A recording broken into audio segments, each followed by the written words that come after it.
Hello and welcome to another virtual program from Maine Historical Society. I'm Kathleen Newman and it is June 15th, 2021.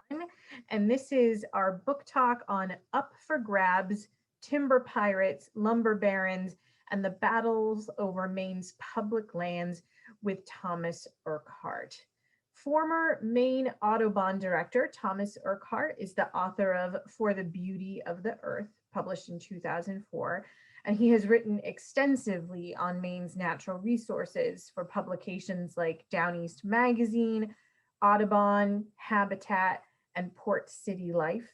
He lives in Portland, Maine. His newest book, Up for Grabs, is what we're here to discuss this evening. Thomas, thank you so much for being here with us. Well, and thank you, Kathleen, for that kind introduction. It's a great pleasure to be talking to members of the Maine Historical Society because the society was very key in helping me get this book going. And I want to thank particularly Steve and Jamie Rice, who was particularly helpful all the way along the program. It wasn't their fault that the Maine's bicentennial celebration was postponed due to the virus, but I am very proud of the fact that Up for Grabs is the Maine Historical Society bicentennial book. And thank you very much, Jamie, particularly. So let me start off. That's Debooley Mountain, and one of the most stunning sites in Maine. And do you know who owns it? You do. And you also own this view from Old Spec down the Mahoosucs and this McCuntic in the Rangeley Lakes. In fact, these are just some of Maine's system of public reserved lands, and they are also some of Maine's most iconic landscapes. But when you get to the Delorme Atlas, they appear only as rather mysterious blocks labeled public reserved lands and identified with a sort of blue crisscross border. So what are they? Everyone knows about Governor Baxter and Baxter State Park, but very few people know about how the public reserved lands came to be as in their current form, and indeed what they were right from the beginning. The answer to the question of how they came to be where they are now is due to a handful of individuals who just had a lot of ingenuity, patience, and perseverance. And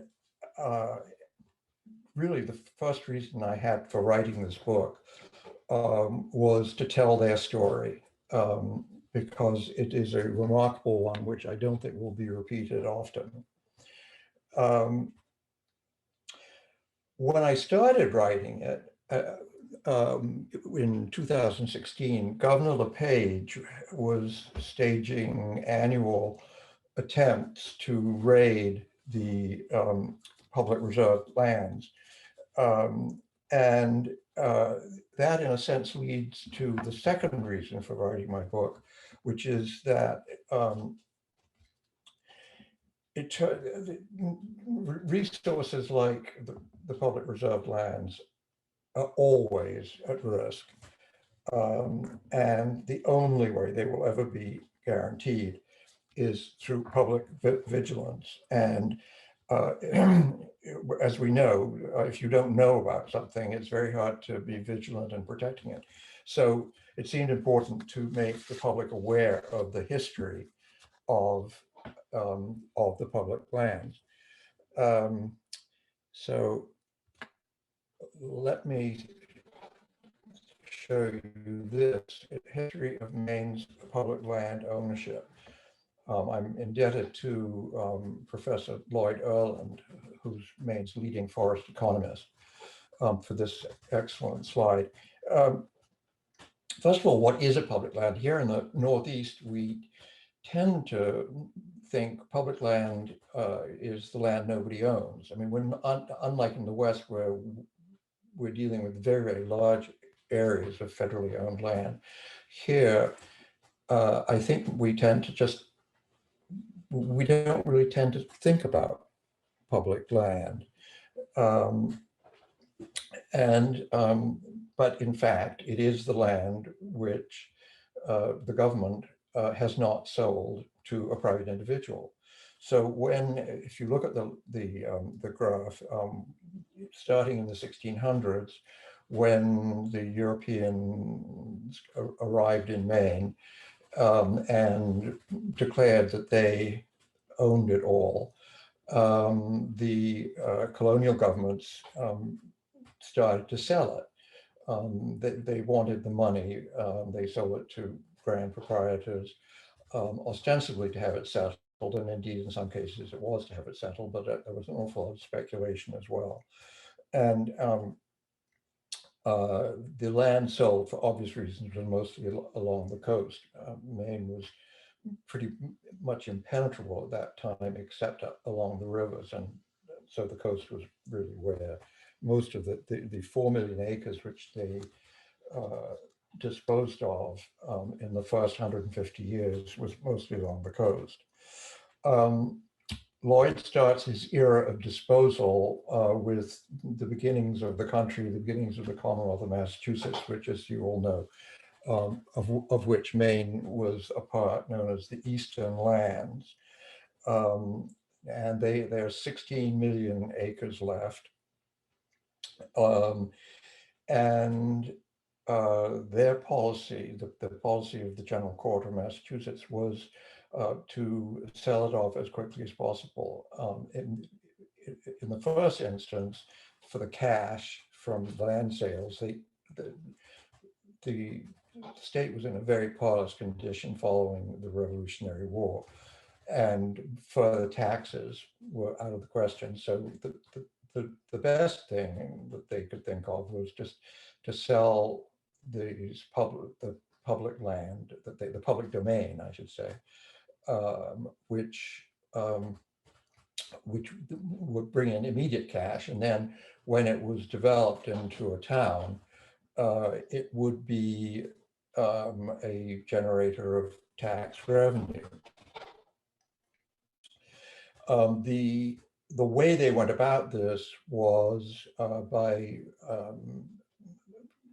overlaying a grid on a map, the grid being 6 miles by 6 miles, and that was the township. And the township was about 23,000 acres.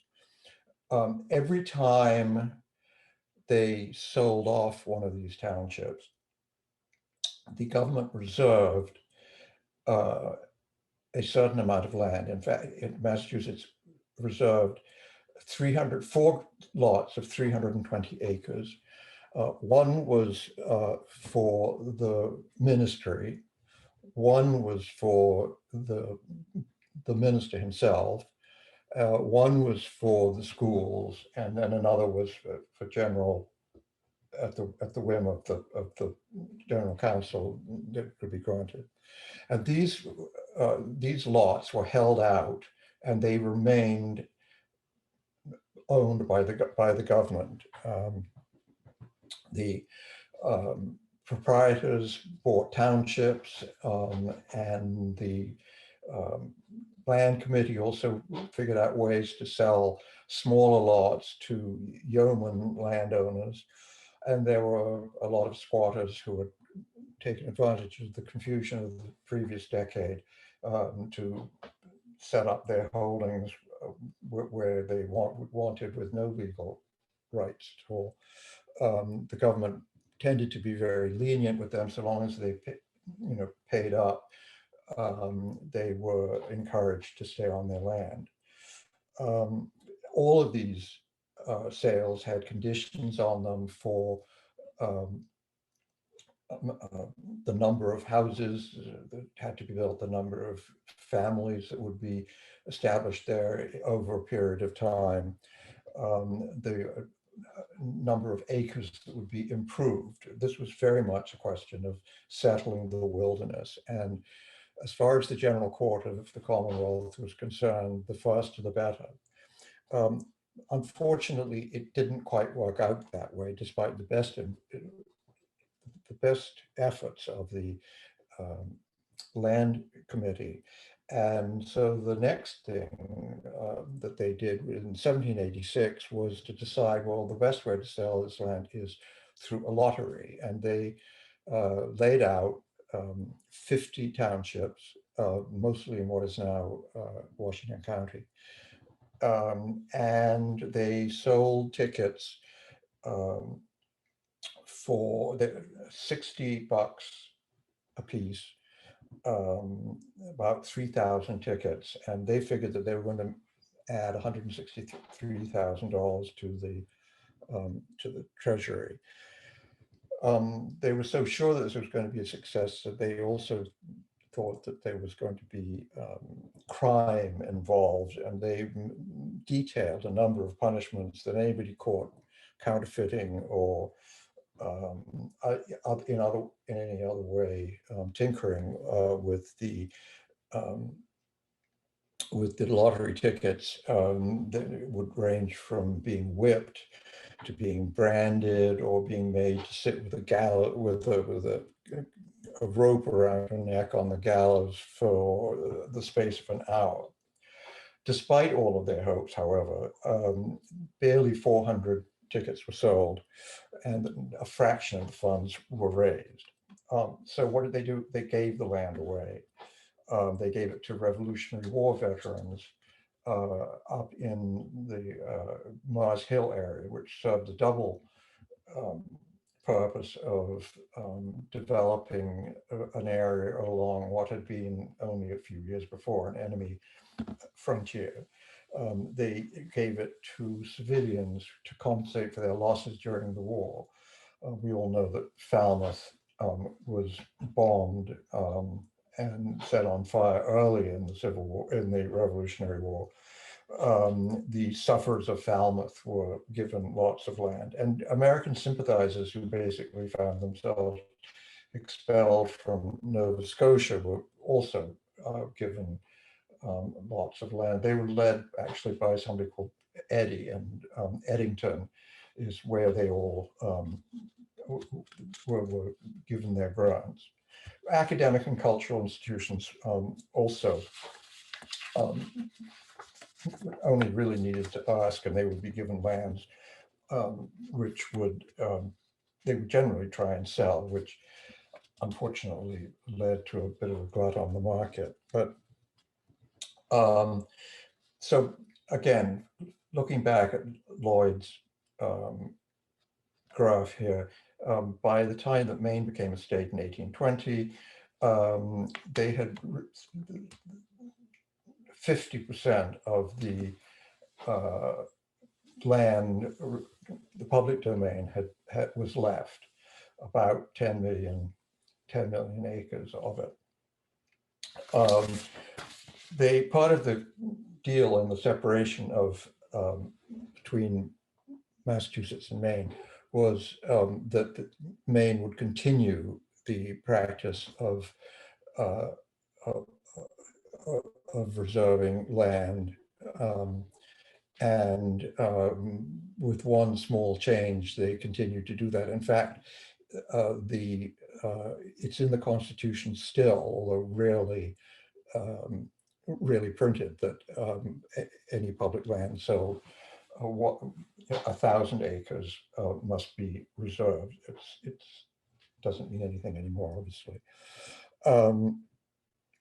So the one thing that was I think what we need to realize up front was that the one part of the equation that was singularly absent was the Native Americans who were there in the first place.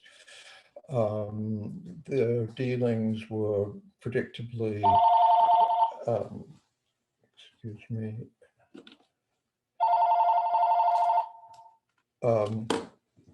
the dealings were predictably self-interested. In 1775, when the Massachusetts government desperately needed the Penobscots' help in the Revolutionary War, they promised them 6 miles on either side of the Penobscot River, going up 30 miles from the head of tide. That soon became pushed up another 30 miles as settlers moved in. And by 1818, there were just 4 townships, plus the islands around Indian Township, but just 4 townships. And they, by the 1830s, had again, by treaty, been sold away. So in 1820, the Maine continued to sell off its land as quickly as possible. There were 2 interesting major land issues which affected the sale. The first was the settling of the northeastern frontier,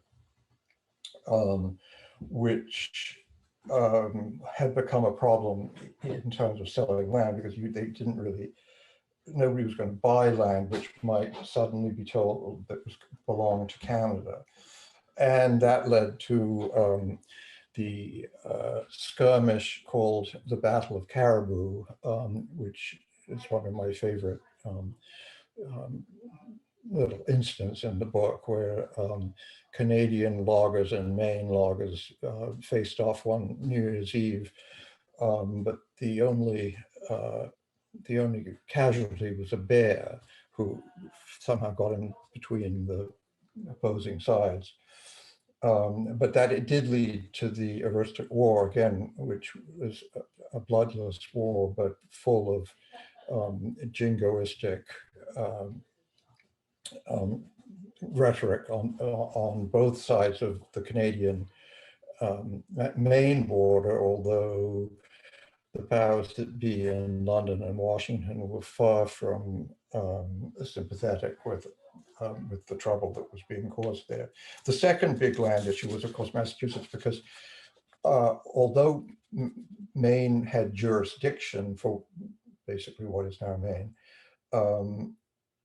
the Massachusetts retained ownership of half the public lands, which together they developed in a kind of checkerboard fashion. One square for Maine, 1 square for Massachusetts. That worked for a while, but differing policies. Massachusetts had no interest in the land. They just wanted to sell the timber, and Maine wanted to develop the land to be developed. Led to another squabble, this time between the 2 states. And Maine finally bought Massachusetts holdings out for considerably more than they might have bought them 20 years before. They continued to sell off the land, even though it became increasingly clear the further north the lands were sold that they were not going to turn into incorporated towns. The state still had to reserve that 1,000 acres. And the state could not sell that 1,000 acres. So there were these 1,000-acre lots all over the place, in the middle of holdings by, generally speaking, timber interests, which were completely out of the control of the government in Augusta. They simply couldn't police them, and they were a major source of timber piracy and squatting and fire. So they couldn't sell the lots they did the next best thing, which was to sell the timber and grass. Grass was important to feed the horses and oxen that were doing the timbering.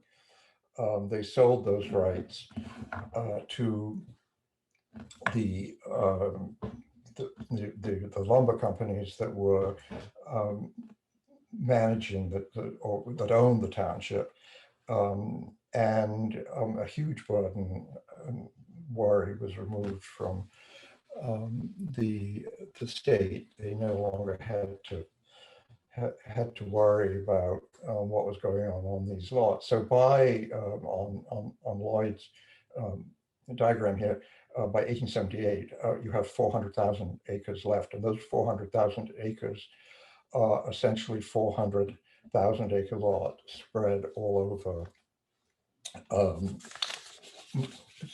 over Maine, and they look like this.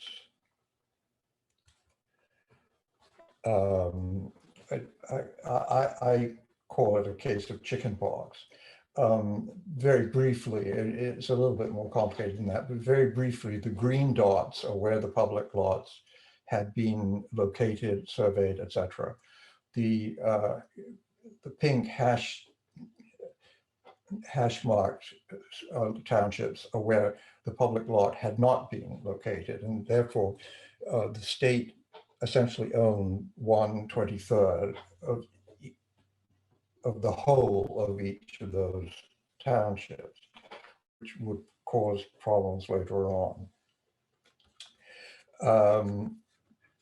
Going back to the Lloyd's era of passivity,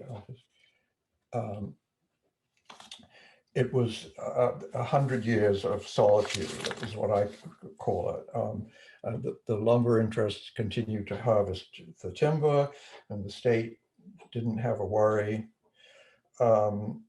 And basically, the landowners and the state, to all intents and purposes, regarded the public lots as belonging to the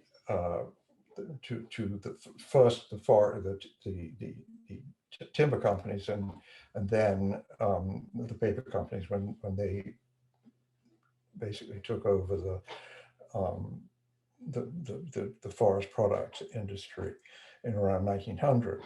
The situation was,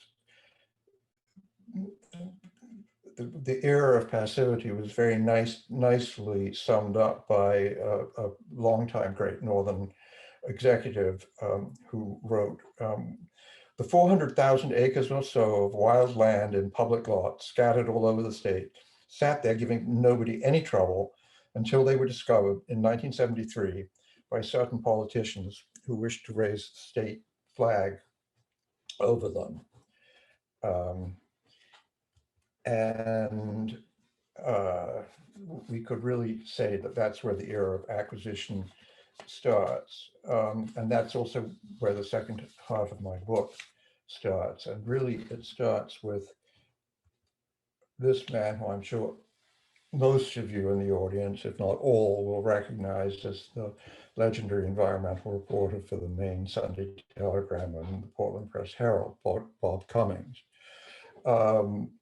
Bob passed away in 2016, just as I was starting work on this, but I had actually interviewed him about the public lots for a previous project. And the way he told the story of his stumbling on this issue was that he was looking around one day in 1972 for a story for his weekly feature in the Sunday Telegram.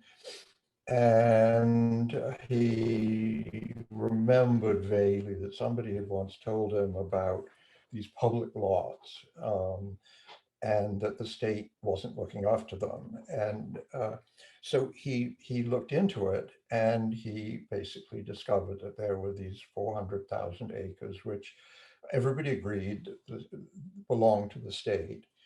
And everybody agreed that the state had sold the timber and the rights to cut the timber and grass on them. What got under Bob's skin was that at that same time, Maine was playing catch up in buying top high-priced land for public recreation to try and save particularly beaches and lake fronts from second home developments. And he said, why is the state ignoring the 400,000 acres it already has? And his banner headline, "Public land sold and given away," really was, to paraphrase Ralph Waldo Emerson, the shot that was heard round the woods. The thing was that nobody knew what the public lots were. Nobody in Maine government really, although there had been a report about 10 years before. And a young assistant attorney general called Lee Sheps was given the task of finding out what they were and what their legal standing was, and basically anything he could find out about them. He spent the summer of '72 putting together what became known as the Sheps Report. And it was so incendiary that his boss, the Attorney General, James Owen, tried to stop it. He tried to suppress it. And of course, as we all know, stonewalling, generally speaking, doesn't, I mean, with 2020 hindsight, it often does not work and only draws further attention to the issue. And it certainly convinced Bob Cummings that he was onto something, which he really didn't know when he first wrote his article. And from then on, he wrote almost weekly for the next year or two, and consistently whenever anything was happening for the next 10 years. When the Sheps Report was released under the new Attorney General, John Lund, the legislature set up a joint committee to, again, look into these things called the public lots, and they read the Sheps Report.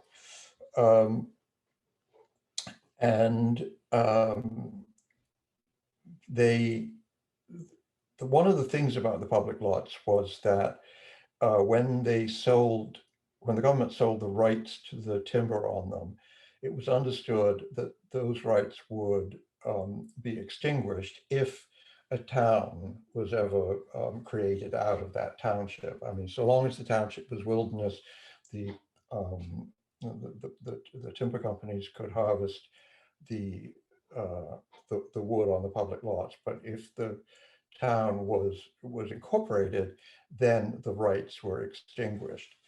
So one thing that the legislature thought about doing, was to incorporate basically the whole of the unorganized territory into 2, 3, 4, what they called grand plantations. Very briefly, this would extinguish by this point, mainly paper companies, but also some large private landowners like Seven Islands. But it would extinguish their rights to the 1,000 acres in each township. At that point, the paper companies and the private landowners sued the state. The state countersued, claiming one of the things that Sheps had discovered, which was there was a question as to whether the state had sold the timber that was just standing at the time of the conveyance, or whether they had sold the timber for all time. And that really became one of the big issues in the court case, which then went on for nearly 10 years. And put a finish to any further legislative action, so long as the court case was going on. It's also true to say that there was very little, if any at all, support for the idea of the grand plantations in the unorganized territory itself. So the legislature at that point was took a back seat. But one president of one of the paper companies, Great Northern, Bob Hellendale, saw a little bit beyond that. The paper companies were quite convinced that they would win the court case. He saw a little bit ahead and realized that if the paper companies did win the court case, as indeed he expected they would, that the legislature would take the issue up again, and it would be a very different kettle of fish. So he quietly went to Governor Curtis and suggested that they negotiate a way of resolving the issue on 60,000 acres of public lots on Great Northern's lands. The job was given to Dick Barringer, who was at that point the new director of the new Bureau of Public Lands. And together he and Hellendale worked out a deal where the state would give up the public lots on Great Northern's lands in exchange for consolidating the 1,000 acres from the different townships into large blocks that could actually be managed, could be visited by the public, and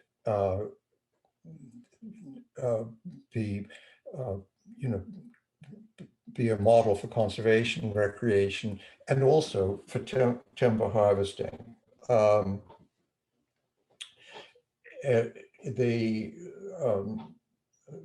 The company agreed, and just before Governor Curtis left office, they signed an agreement. It was quite apart from the creativity that went into the work of consolidation and choosing these incredible areas. It was unheard of for one of the paper companies to, as it were, break ranks with the rest of them. And this caused quite a stir. It was considered a betrayal, but it also broke the logjam. And in fact, before the court case was finally concluded, 179,000 acres had been traded, negotiated, and consolidated with most of the other paper companies. The court case ground on both sides agreed to simplify it down to two questions. Were the cutting rights sold by Maine limited to the timber standing at the time? And were those rights limited to the size and species of tree considered to be timber at the time, mid-19th century? That was important because timber actually at that point had a fairly clear meaning, and particularly in mid-century, it was used largely for saw timber, rather the paper companies didn't come in until really the end of the 19th century.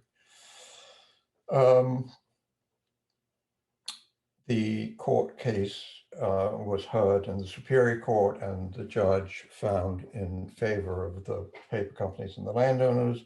The state appealed, and in 1981, the law court, Maine's Supreme Judicial Court, found in favor of the state. And I know Bob Cummings told me that he would never ever forget the phone call he got from the state's lawyer saying, to the surprise of everyone in the world, including me, we won. What happened next is a real tribute to creativity and ingenuity of people like Governor Brennan, and also Dick Anderson, who was at that point the conservation commissioner, and Dick Barringer, who had started the Bureau of Public Lands himself as the first director, and had continued his interest and involvement with them, even though at that point he was the head of state planning. They persuaded the governor that the one thing that the companies had was land. And I mean, the question had been what was going to be the compensation to the Maine public for what was, in a strictly legal sense, 100 years of timber trespass on these 400,000 acres. The governor agreed that it would be much better to ask for land, and again, by consolidating these rather useless 1,000 acres into significant chunks of land which served a conservation, a recreation, and also could produce timber, because one of the things about the Bureau of Public Lands that it shares only with the Lottery Commission is that it is self-supporting. It was designed that way by legislators who didn't think it was going to survive and didn't want it to be a drag on the general fund. Of course, as it turned out, it was anything but. And when things became tricky, the general fund frequently tried to raid the Bureau of Public Lands. So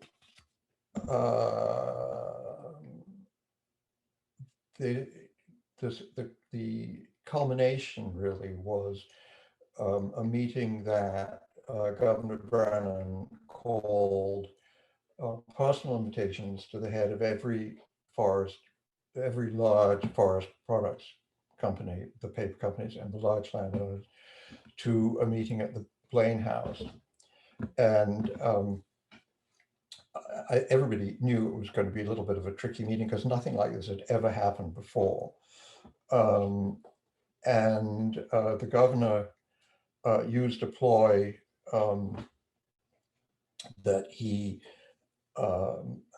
often used in chambers of commerce to break the ice a little bit. He came to the podium and said, "Welcome, fellow Democrat." And there was not a smile, not a move. The ice remained firm. No ice breaking there. He gave a short speech in which he said that the court had made their decision. Rather than going into another round of litigation, they would like to negotiate a settlement on this. The standard for timber trespass is 3 for every acre trespassed on. The value of every acre trespassed on is 3 times. In fact, in this deal, it was 2 for 1 based on value of the land.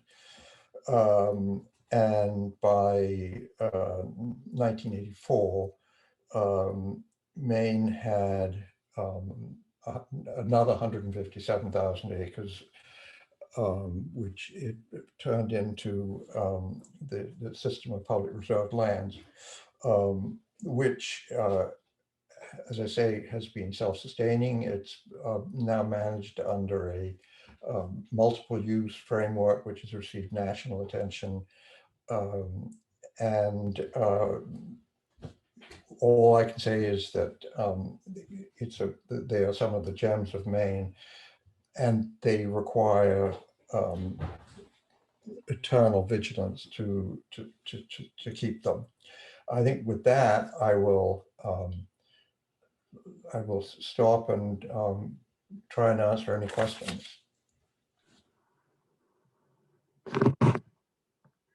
Thank you, Thomas. And don't forget, folks, if you have questions for our speaker, you can type them into the Q&A or into the chat feature. I'll start us off with the questions and ask, can you speak to at all how you might have utilized the records and resources at Maine Historical Society in putting together this book? Yes, absolutely. There are a number of places that were terrific. The Maine Historical Society obviously was very, very helpful, not only in the administration, but in the resources that they have for research. In a sense, there were two kinds of research, because there was the if you will, the historical research, and then there was also the research of the, just the last 50 years. It's astonishing what you can actually get on the internet. You can get every resolve made by the Massachusetts General Court starting in 1783.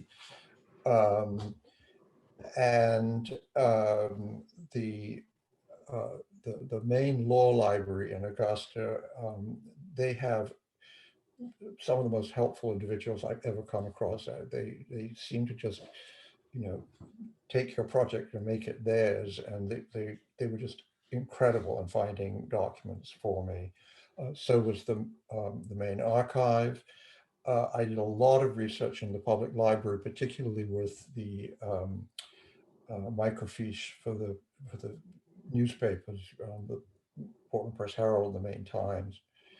And then I did a lot of interviews with people who were part of the whole thing, which got their perspective. So it was a real mishmash. But it was fascinating. Thomas, can you tell us, was there anything in particular that surprised you in your research, that's something that you came across that you weren't expecting? Well, yes. I went into it having been told in very broad brush terms of what had happened. But once you start actually looking at the details, I mean, there's just, hundreds of surprises. I mean, some small, some large, but I mean, one thing, as I was talking, I remembered, I mean, the notion of the paper companies, the land and the large landowners, their base was Bangor. One of the things that made the Blaine House meeting astonishing was it was really the first time that they had ever been lured out of Bangor to down to Augusta to deal directly with the government. There are, I mean, just many, many times, I dare say, there was a man called, what was his name called?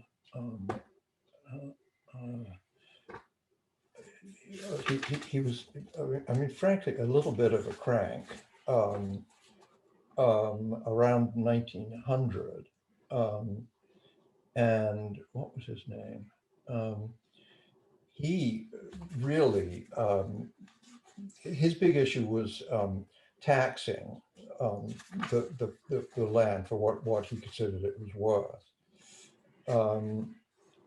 And he had a wonderful name, which has completely escaped me. Oh, Liberty Dennett. And there's another person that who I strongly recommend anybody get a copy of, the Maine Hall of Fame, by somebody called Patterson, and I mean, he wrote the most wonderful, sorry, not Patterson, Pattingill. And he wrote the most wonderful things. One of the most famous is writing of a legislator still living, who had just died. He died unmourned, and due to the leniency of our laws, unhung. I mean, there were lots of this kind of thing. I don't know how many people know about, the Battle of Caribou and the Ulster War, but at one point it could have been, the War of 1812 revisited. King William I of the Netherlands actually was supposed to settle the issue of the northeastern border. So I mean, lots of surprises. So your talk tonight and your book certainly looks a lot at the history of public lands in Maine. Could you speculate? Do you think you could speculate a little bit on the future of this topic? Where do you think we're going in regards to public lands in Maine? Well, as I say, the price of them is being vigilant. I mean, they're unquestioned. There are, constitutional issues can be looked at. And when Governor LePage tried to increase the cutting beyond what foresters thought was ultimately sustainable, the Agriculture, Forestry, and Conservation Committee of the legislature put a stop to it. I mean, but we were lucky to have people like that there. So there's always that. There is always the threat, that you could undo what has been done to protect them.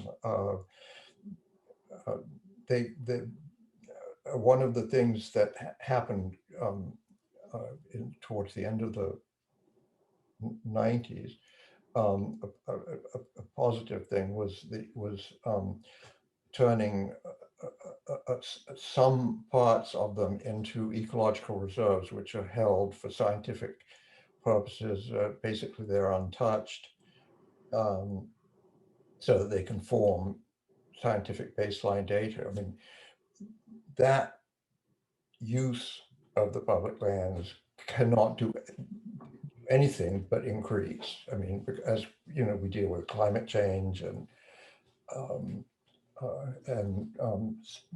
biodiversity issues. So, eternal vigilance, but wonderful opportunities. Well, thank you so much for joining us for the program this evening. Well, my pleasure. Again, I'm very grateful to the Maine Historical Society for backing this project. Well, we're very grateful that you could share your time and your expertise with us this evening. Again, the book is up for grabs. timber pirates, lumber barons, and the battle over Maine's public lands. You can purchase your copy from Maine Historical Society. Visit us online at mainhistorystore.com, or you can visit us in person at 489 Congress Street in Portland. The museum store is open Wednesday through Saturday. Check our website, mainhistory.org, for updated hours, more information on how you can visit the store, visit our museum or the Wadsworth Longfellow House, and of course, for more information on our past and upcoming programs. Thank you again, Thomas, and thank you everyone for being here. I hope we'll see everybody back here real soon.